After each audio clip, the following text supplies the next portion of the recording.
Good morning students, BEd second year. आपके third unit का आपका टॉपिक है भूगोल शिक्षक के गुण या विशेषताएं। सबसे पहले तो भूगोल शिक्षक की अगर डेफिनेशन ऐसे शिक्षक की डेफिनेशन ले तो हम ये कह सकते हैं कि अगर किसी राष्ट्र के बारे में या किसी देश या किसी जगह के बारे में जानना है या उस जगह के बारे में हमें पता करना है तो हमें सिर्फ वहाँ के अध्यापक को देख लेना चाहिए या उससे बात कर लेनी चाहिए, तो हम पता लगा सकते हैं कि उस राष्ट्र के व्यक्ति या उस राष्ट्र के नागरिकों का व्यवहार या उस राष्ट्र के नागरिकों की हम ज्ञान किस तरीके का होगा।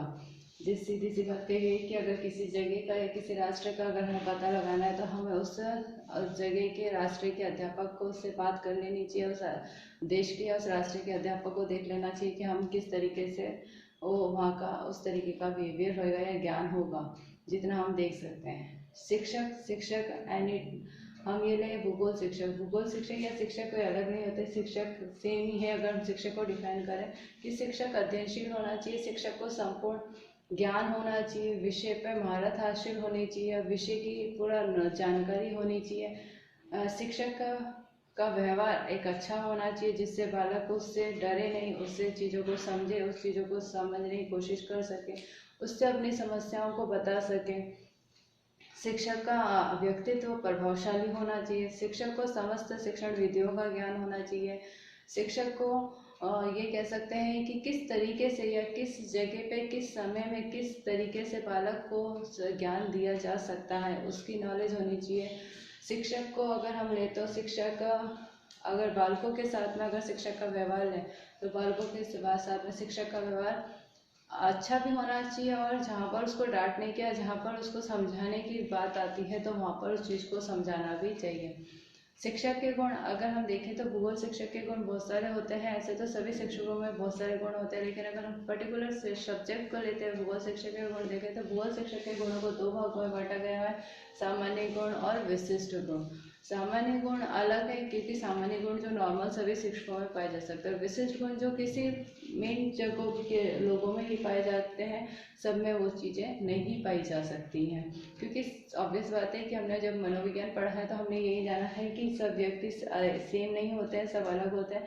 तो शिक्षक में भी कई शिक्षक होते हैं जिनके सामान्य गुण हो सकते हैं, जिनमें और कुछ ऐसे शिक्षक होते हैं जिनमें सामान्य गुण के साथ में विशिष्ट गुण भी हो सकते हैं। तो शिक्षक के गुण या शिक्षक के गुणों या विशेषताएं, अगर आपसे क्वेश्चन में पूछा जाए शिक्षक की विशेषताएं बताइए, भूगोल शिक्षक की क्या क्या विशेषताएं होती है, तो हम विशेषताएं ये भी वही आएगी सेम। और अगर शिक्षक के गुण पूछे जाए तो शिक्षक के गुण भी यही आएंगे। तो आज हम पढ़ते हैं भूगोल शिक्षक के गुण, सामान्य गुण और विशिष्ट गुण। सामान्य गुण सबसे पहला गुण है अध्ययनशील। शिक्षक अध्ययनशील होना चाहिए, परिश्रमी होना चाहिए, सारी चीज़ों से परिचित होना चाहिए, समय के अनुसार या समय के अकॉर्डिंग वो सारी चीज़ों को जान सके, समझ सके, या तत्कालिक घटनाओं से परिचित या हो सके रहना चाहिए। क्योंकि जब अध्ययनशील शिक्षक है, जैसे रविंद्रनाथ टैगोर ने कहा है कि जिस तरीके से अगर शिक्षक दीपक की जगह जैसे जलेगा तो वो सभी को ही रोशनी या प्रकाश प्राप्त करा सकता है, दे सकता है। क्योंकि जैसे दीपक जलता रहता है और सबको रोशनी देता है लेकिन वो खुद बुझ जाता है, तो शिक्षक भी अपना ज्ञान सभी को देकर या सभी को समझाकर या सभी को बताकर ज़्यादा से ज़्यादा अपने ज्ञान को खर्च कर कर वो दूसरे लोगों को अच्छी से अच्छी शिक्षा प्रदान कर सकते हैं, एक अच्छी जगह पर एक अच्छा जीवन के लिए वैसे शिक्षा भी उनको दे सकते हैं। तो शिक्षक अध्ययनशील होना चाहिए, समय समय पर उसका अध्ययन करते रहना जरूरी है, और नई नई चीज़ों से वर्तमान समय से भी वो परिचित होना चाहिए। विशिष्ट गुण में लेंगे तो सबसे पहला गुण आएगा विषय का ज्ञान, कि शिक्षक को विषय का ज्ञान होना चाहिए। विषय से रिलेटेड अगर उससे किसी भी समय एनी टाइम किसी भी जगह पे खड़े रह के कहीं पे भी वो कहीं पे भी कुछ जगह पे भी गया हुआ है और उससे कभी भी किसी भी व्यक्ति ने किसी बालक ने पूछ लिया कि इस विषय में ये चीज़ें क्या है, तो विषय से संबंधित ज्ञान, संपूर्ण ज्ञान शिक्षक को जरूर होना चाहिए। उसका विशिष्ट गुण है, पहला सामान्य गुण में आएगा अध्ययनशील होना चाहिए, और विशिष्ट गुण में आएगा कि विषय का ज्ञान उससे होना चाहिए। दूसरा है व्यवहार कुशल, व्यवहार कुशलता होनी चाहिए शिक्षक में, क्योंकि अगर व्यवहार कुशलता नहीं होगी, चुप चुप रहेगा, अपने भावों को नहीं वो बोल पाएगा या नहीं समझा पाएगा या किसी चीज़ को एक्सप्लेन नहीं कर पाएगा, तो वो व्यवहार में कुशलता नहीं ला पाएगा, बालकों को अच्छे से समझ नहीं पाएगा, बालकों को नहीं समझा पाएगा या बालक के व्यवहार को भी नहीं समझ पाएगा। तो व्यवहार कुशल होना चाहिए। विशेष गुण में तत्कालिक घटनाओं का ज्ञान होना चाहिए कि समय समय पर उसे तत्कालिक घटनाओं का ज्ञान होना चाहिए। तत्कालिक घटनाओं का जैसे मैं एक उदाहरण दूँ, जैसे मुझसे एक स्टूडेंट ने पूछा था कि 29 तारीख को सही में उनका पेंट पृथ्वी से टकरा रहा है या नहीं टकरा रहा है। मैंने ये बात कही थी कि नहीं टकराएगा, क्योंकि अगर मैंने उसकी जानकारी पढ़ी है, मैंने उसके बारे में कहीं पे पढ़ा था, तो मैंने ये पढ़ा था कि उसकी जो दूरी है वो बहुत ज़्यादा गुना है, उससे दूरी 16 गुना दूर है वो पृथ्वी से, तो वो वहाँ पर जाकर नहीं टकराने वाला, ऐसा कुछ नहीं होगा। बाकी हम FB जो फेक न्यूज़ होती हैं, FB है, इंस्टाग्राम में, उस पर बहुत सारे लोगों ने पढ़ा कि टकरा रहा है, खत्म हो जाएगी, हो जाएगा, तो ऐसा कुछ नहीं होता है। तो इसी से रिलेटेड अगर हम कहेंगे तो शिक्षक को तत्कालिक घटनाओं का ज्ञान या तत्कालिक घटनाओं से, भूगोल से जितनी भी घटनाएं पृथ्वी से संबंधित, वायुमंडल से संबंधित या उल्का पिंडों से संबंधित जितनी भी घटनाएं हैं, उसका ज्ञान संपूर्ण होना चाहिए, जिससे वो सभी लोगों को सही जानकारी प्राप्त करा सके। परिश्रमी होना चाहिए। परिश्रमी भूगोल का शिक्षक परिश्रमी होएगा, नई नई चीज़ों को खोजने की तैयारी करेगा, जगह पे जाकर उन चीज़ों की जानकारी निकाल के लेकर आएगा, तो वो परिश्रमी होना चाहिए। बाल मनोविज्ञान का ज्ञान होना चाहिए, क्योंकि बालक को किस तरीके से ज्ञान दिया जाए। एक तरीके से बालकों, सभी बालकों को एक जैसा और एक आधार पर ज्ञान नहीं दिया जा सकता है, अलग अलग प्रकार से ज्ञान देना होता है उन्हें।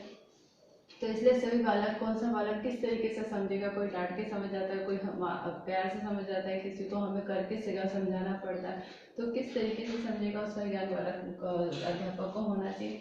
कर्तव्य परायण होना चाहिए, देशदान प्रेम होना चाहिए, मतलब देश से प्रेम होना चाहिए और उसके बारे में सारी नॉलेज या सारी जानकारी से प्राप्त होनी चाहिए।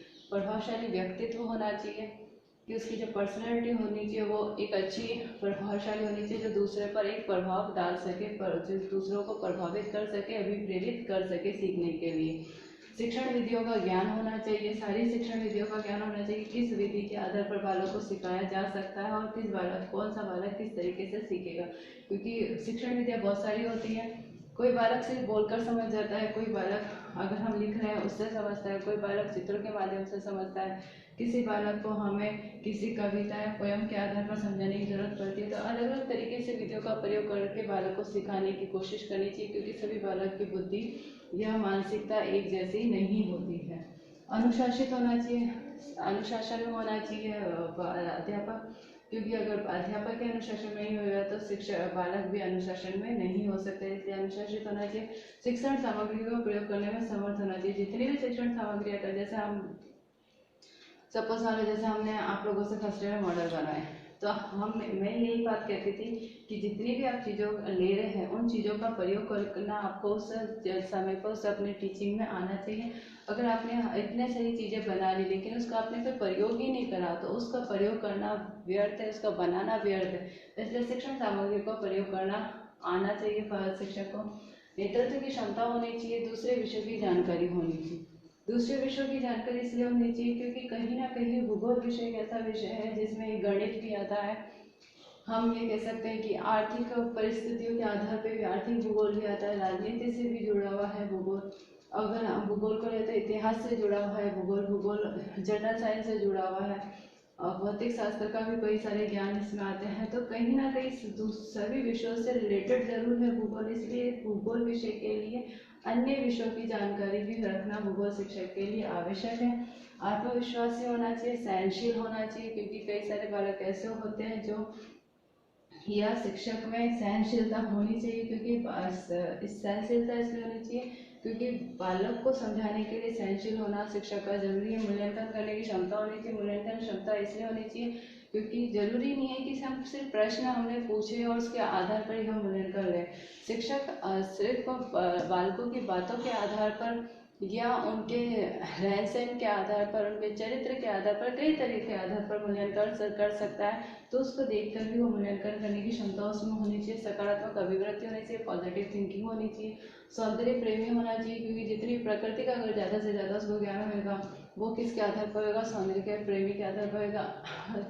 विषय के प्रति श्रद्धा होनी चाहिए, स्थानीय भूगोल से परिचित होना चाहिए, जिस जगह पे वो रह रहा है उस जगह का उसको संपूर्ण जानकारी होनी चाहिए कि वहाँ पर किस तरह की जलवायु, कौन सी अक्षांश देशांतर रेखा में वो स्थान पड़ रहा है, समय क्या चलता है, या वहाँ पर कितनी नदियाँ हैं, कितने तालाब है, या किस तरीके से वहाँ पर मौसम में परिवर्तन आता रहता है। तो ये सारी चीज़ें स्थानीय भूगोल से परिचित जरूर होना चाहिए।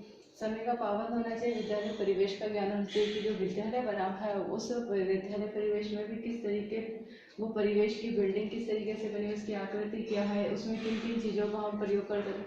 तो इस तरीके से भूगोल शिक्षक के सामान्य गुण और विशिष्ट गुण बताए गए हैं।